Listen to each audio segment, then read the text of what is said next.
What's up, amigong tunay? Welcome to the PUC and Milo Sports Clinic online instructional videos Olympians edition. So I am Elijan Mituda from Pilipinas Sepak Takraw team, and today, mga kids, I'm here to teach you the basic fundamental skills and Sepak Takraw. So excited ka na? So let's go! Sepak Takraw is an acrobatic sports by using your feet, your knee, and your head. Sepak Takraw is derived from the Malay and Thai word, which means sepak is to kick and takraw is the wooden ball. It means Sepak Takraw to kick the wooden ball. But the history in the Philippines, mga bata, it called as sepak or sepak lambatan, which means nilalaro siya gamit yung bola at saka yung lambat na gamit panghuli ng isda. So ngayon, tuturuan ko kayo kung paano yung proper stretching and warm-up exercises and sa different kicks, different na pagsipa gamit ang bola ng Sepak Takraw. Okay? Una is the stretching your arm.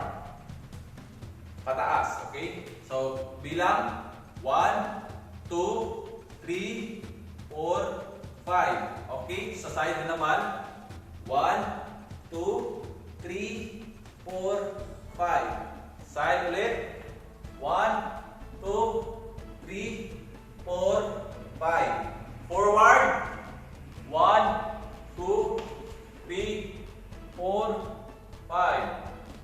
Okay? Ulo. Sa ulo. Taas. 1, 2, 3, 4, 5. Down. 1, 2, 3, 4, 5. Side. 1, 2, 3, 4, 5. Other side. 1, 2, 3, 4, 5. Rotation 1, 2, 3, 4, 5. Reverse 1, 2, 3, 4, 5. Sa tuhod, taas 1, 2, 3, 4, 5. Kabila 1, 2, 3, 4, 5. Baba natin. Okay? So, inside kick. Yan. Magagamit natin mamaya. 1, 2, 3. Hold position. 4, 5. Very good. O, sa kabila naman. Bilang. 1. Okay, balance, balance. 2. Hold position. 3, 4, 5. Okay, sa likod. Yan. Outside, kick stretch. 1, 2, 3, 4, 5. Very good. Okay, you're doing great. Okay, give it up. 1, 2, kabila. 3, 4, 5. So our first exercise is called jumping jacks. Go! 1, 2, 3, 4, 5, 6, 7, 8, 9, 10. Very good. Okay, steady. Inhale. Exhale. Last one, inhale. Exhale. Okay. Our last exercise is called the inside and outside tap. 1, 2, 3, 4, 1, 2, 3, 4. Go faster. Okay? Okay, bilis tayo. Faster. Okay?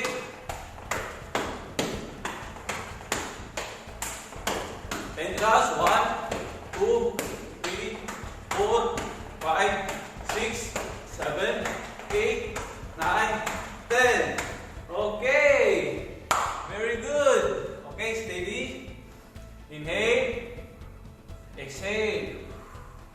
Inhale. Exhale. So sa basic ng sepak takraw, mga bata, so ginagamitan siya ng paa, tuhod, and ulo. Yan. So ang ituturo ko sa inyo, yung tatlo, instep, the knee, and the hitting. So ang una is yung instep. Sisipain mo siya or i-control mo yung bola gamit ang paa. So either your right foot or your left foot. So kung saan ka comfortable.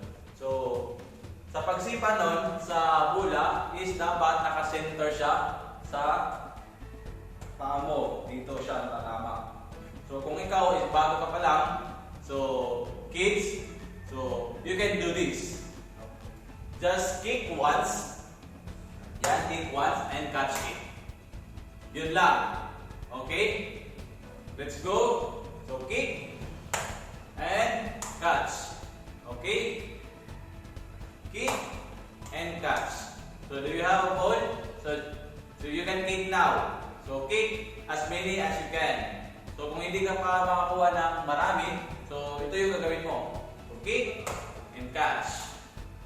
So pag nakuha mo na yung timing at pag-control sa bola, pwede mo nang damihin. Okay? So katulad nito. Yan. Dalawa. Yan. Ito. Dalawa. Okay? Okay. So that is the inside kick. So very good. Ang galing mo. Nagawa mo siya. Okay? The next is the knee or tuhod. So it's the same pattern pa rin na ginagawa natin kanina sa paa. So ganoon pa rin sa tuhod. Pero ginagamitan natin yung tuhod. Ginagamitan natin yung pag-control gamit ang tuhod. So kinukontrol natin yung bola gamit ang tuhod. So let's start. So 30 seconds. Okay? 1. So ito yung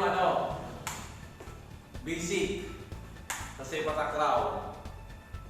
Yan, tuhod.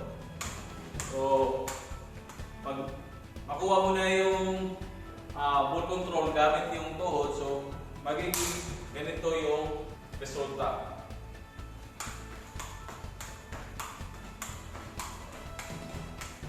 Yan. Marunong ka na mag-ball control or mag-control ng bola gamit ang tuhod. Okay? Very good! Nakuha mo.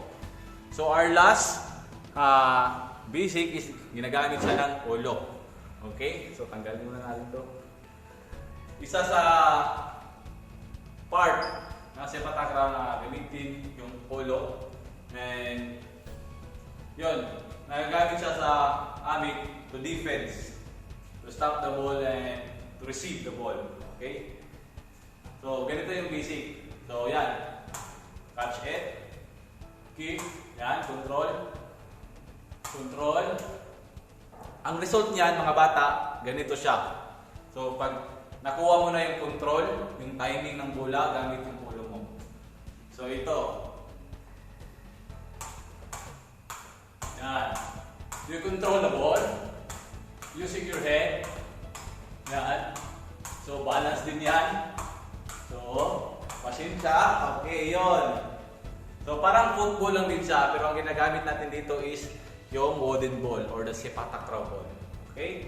So before we end this session, nais kong pasalamatan yung mga kabataan na sumasali ngayon at nag-engage on how to execute yung mga tinuturo ko kung paano gawin ang basic skills ng sepak takraw. Muli, ako si Elijan Nituda from Pilipinas Sepak Takraw. Stay safe, stay healthy, and stay active.